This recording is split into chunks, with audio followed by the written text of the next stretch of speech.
Hari ini saya bawa khodam. Di belakang saya nggak kelihatan ya. Lagi rame soalnya anak-anak nih sampai jam 4 subuh nungguin khodam. Saya bawa di belakang Garuda Pancasila khodam saya.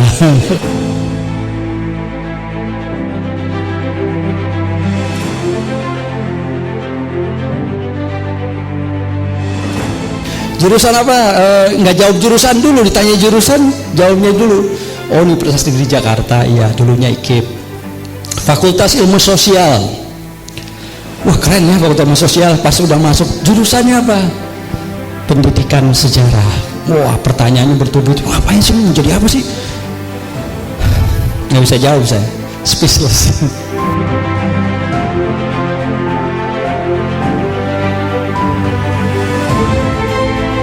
Mari kita sambut Kang Asep. Halo. Bismillahirrahmanirrahim. Assalamualaikum warahmatullahi wabarakatuh. Ini ucapan-ucapan gini masuk waktu juga 20 menit masuk ya. Jadi biar nggak kelamaan. Salam Indonesia. Teman-teman, saya Asep Kambali seperti yang sudah dijelaskan tadi. Saya sejarawan. Jadi saya 25 tahun kurang lebih ngegulutin sejarah. Saya pendiri komunitas Historia Indonesia, komunitas terbesar ya sejarah pertama di Indonesia. Sekarang anggotanya 27.500 lebih se-Indonesia. Bahkan ada beberapa anggota di berbagai negara. Saya alumni Lembaga Ketahanan Nasional Republik Indonesia. Ini pin yang saya pakai, satu kebanggaan. Kenapa? Karena kita hari ini akan membicarakan tentang ketahanan nasional. Judul yang ingin saya berikan, saya nggak tahu, nggak ada judulnya ya, coba foto aja. Saya kasih judul Kuliah di Sejarah Madesu. Ada anak sejarah di sini? 1, 2, 3, 3 orang, 4 orang ya. Ngapain kuliah di sejarah? Mau jadi apa? Bikin konten, bikin konten sekarang. Kalau zaman dulu pertanyaannya tuh paling ribet. Kalau naik angkot tuh ya, saya pernah naik 905 Mayasari Bakti yang hijau udah nggak ada tuh. Ongkosnya 50 perak. Kuliah di mana? UI. Saya bercandain. UI kok yang Rawamangun? Kan udah pindah lama. Kamu masuk tahun berapa? Tahun 70? Enggak, 70 UI udah pindah kan sudah sini. Universitas IKIP. Wah, keren kan? Universitas IKIP. Jurusan apa? Nggak jawab jurusan dulu, ditanya jurusan, jawabnya dulu. Oh, Universitas Negeri Jakarta, iya, dulunya IKIP. Fakultas Ilmu Sosial. Wah, keren ya Fakultas Ilmu Sosial. Pas udah masuk, jurusannya apa? Pendidikan Sejarah. Wah, pertanyaannya bertubi-tubi. Ngapain sih? Mau jadi apa sih? Nggak bisa jawab saya. Speechless. Nah, hari ini saya bawa khodam. Di belakang saya nggak kelihatan ya. Lagi rame soalnya anak-anak nih sampai jam 4 subuh nungguin khodam. Saya bawa di belakang Garuda Pancasila khodam saya. Oke. Saya pendiri Paguyuban Asep Dunia. Tadi belum dimention. Saya adalah Presiden Asep Sedunia. Pernah dengar? Anggota saya 7 juta orang. Sayalah yang bertanggung jawab yang membuat kongres KAA kedua di Bandung, Konferensi Asep-Asep. Saya juga bikin BLA, Bandung Lautan Asep.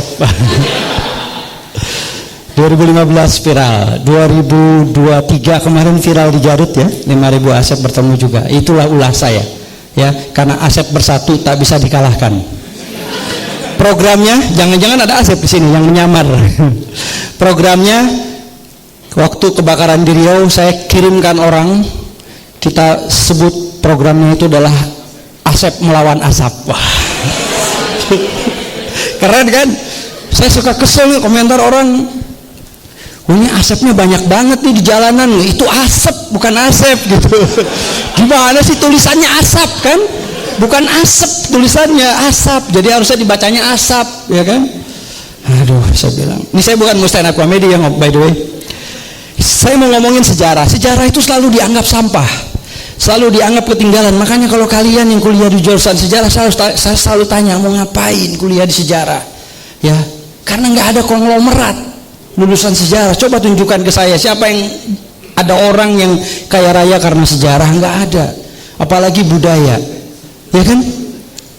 Nggak ada, teman-teman. Nah, teman saya di Makassar, kepala bidang di Dispenda, itu kena stroke gara-gara dipindahkan jadi kepala museum karena merasa dimuseumkan.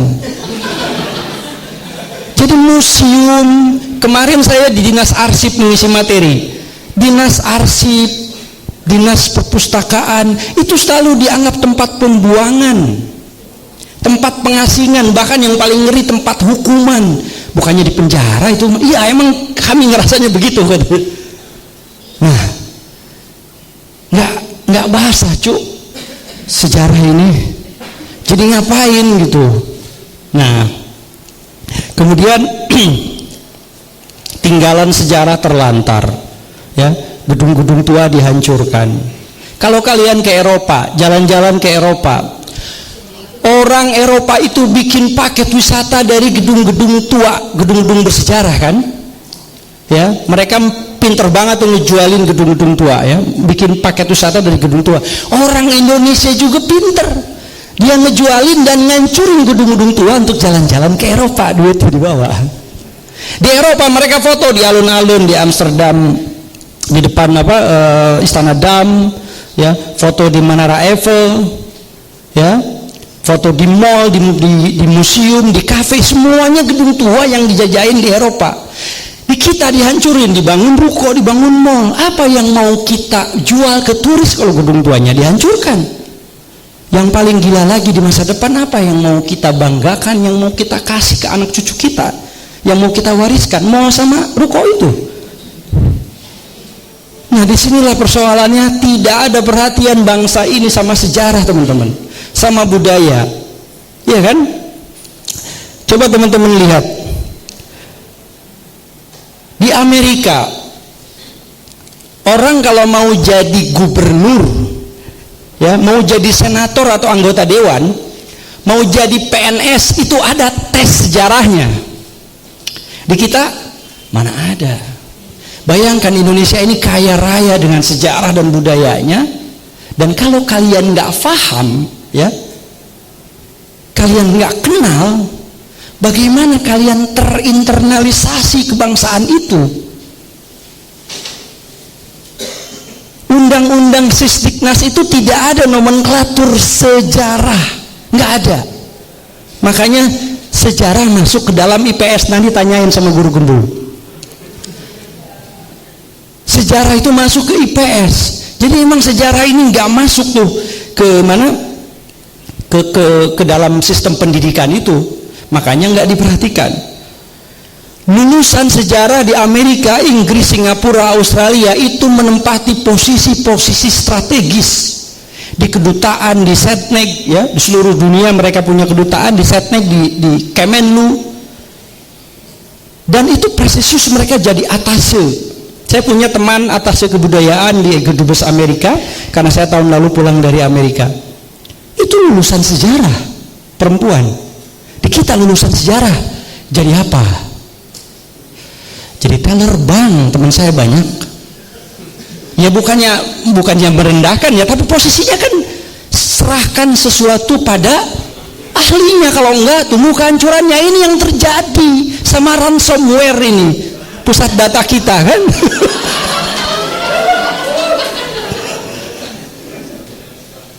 Pertanyaan gue sekarang nih, lulusan sejarah di Indonesia kan nggak dihargai juga, ya kan?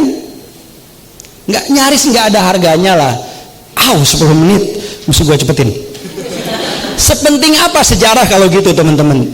Bung Karno bilang jas merah, jangan sekali-kali meninggalkan sejarah, ya kan? Nah, saya menganalogikan Indonesia itu adalah rumah besar, ya kan?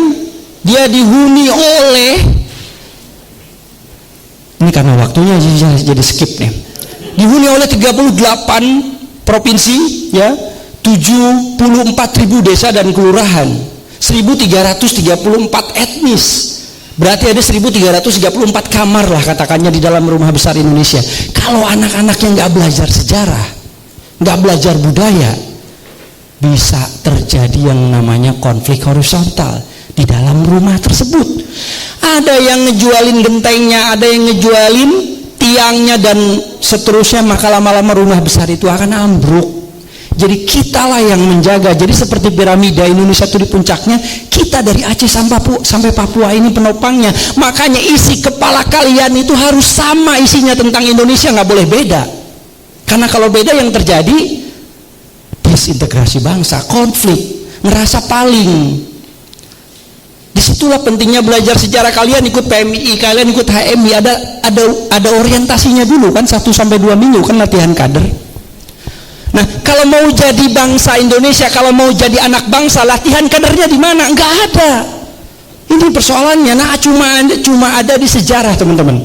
Ya, ajarkan anak kalian matematika kalau kalian nanti punya anak. Apa yang akan terjadi? Anak itu pandai berhitung kan? Ajarkan kimia, dia akan tahu tentang kimia. Tapi ajarkan sejarah agar dia mencintai bangsa dan negaranya. Sejarah itu tempatnya belajar tentang kebangsaan itu. Tapi kenapa sejarah masih nggak dianggap penting? Nah, itu kan persoalan yang kita lihat. Teman-teman tonton film Divergent, Maze Runner, ada yang pernah nonton? Sekelompok anak muda dihilangkan ingatan masa lalunya, dibikin amnesia, mengerikan. Ya. Kemudian jangan angkat dulu, Mas, tenang dulu ya. Jadi pendidikan sejarah itu penting nggak sih? Penting banget, karena itu landasan kita hidup berbangsa. Orang Aceh sampai Papua, orang Aceh harus belajar tentang Sunda, orang Sunda harus belajar tentang Dayak, orang Dayak harus belajar tentang Ambon, Ambon tentang Batak dan susah. Kita harus saling sayang, saling belajar supaya tumbuh rasa sayang kan, saling mencintai, maka Indonesia akan kokoh dan kuat. Disinilah pentingnya kita belajar budaya dan sejarah. Nggak perlulah kalian masuk jurusan sejarah, bukan berarti saya takut ada saingan, ya kan? Nah, sebutkan contoh sukses sejarawan. Ada yang tahu? Ada yang tahu? Nanti iseng kontak ya, kontak hotline-nya saya, nggak usah bilang minta rate-nya Asep Kambali berapa. Ada yang tahu rate-nya saya? Nanti kontak iseng ya, nanti nomornya harusnya ada di sini. Kalau nanti saya sebutkan nomornya. Saya mungkin sejarawan di Indonesia yang paling mahal harganya. Teman-teman tahu brand-brand besar Danone, Aqua, Temukan Indonesiamu, itu konsultannya saya. Jelajah Mahakarya Indonesia, pernah dengar itu konsultannya saya. Teh Javana konsultannya saya. Film layar lebar, drama musikal, rata-rata dibaliknya sejarawannya itu saya. Uang yang teman-teman pakai itu yang milih-milih pahlawannya saya. Saya tim perumus uang NKRI.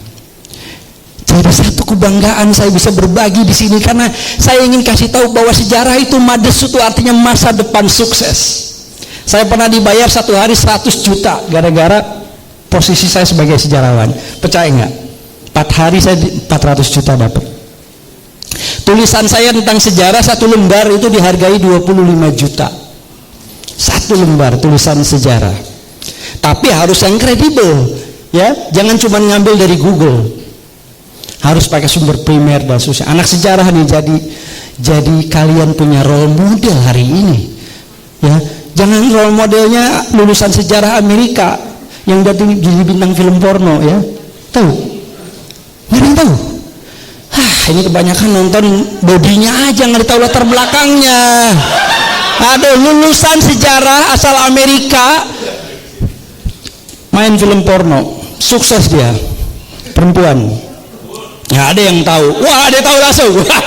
Oh enggak. Nah, ya, kerjaan saya jual beli sejarah, tuker tambah sejarah. Saya pengusaha sejarah. Nah, usahanya ngapain? Mungkin next session saya akan berbagi. Tapi setidaknya ada 3 teman-teman kalau ingin sukses di bidang sejarah. Ada 3 S. S pertama, harus sehat. Jadi kalau mau hidup sukses, 3S ya, kunci sukses dari saya. S pertama adalah sehat. S kedua adalah semangat. Udah sehat nggak ada semangat, lunglai, ya kan? Udah sakit punya semangat, tertatih-tatih. Wah, ini harus kerja, ini harus belajar nih. Tapi sakit, tertatih-tatih kan. Jadi sehat dan semangat harus penting. Jadi yang masih merokok stop. Ya, yang suka bergadang kalau nggak ada artinya kata Bang Roma nggak usah. Ya, mulai karena kenapa? Saya umur mau 44 tahun ini. Ya, itu 40 tahun ke atas mata udah berubah, fisik udah mulai, semuanya udah mulai berubah teman-teman. Ya, dan ada tambahan bonus-bonus penyakit, kolesterol dan lain-lain. Sekarang lah, karena saya ngalamin, saya kasih tahu mulai sekarang minum air putih minimal 2 liter per hari dan itu harus dilakukan. Kalau nggak ada anak 1 tahun diabetes.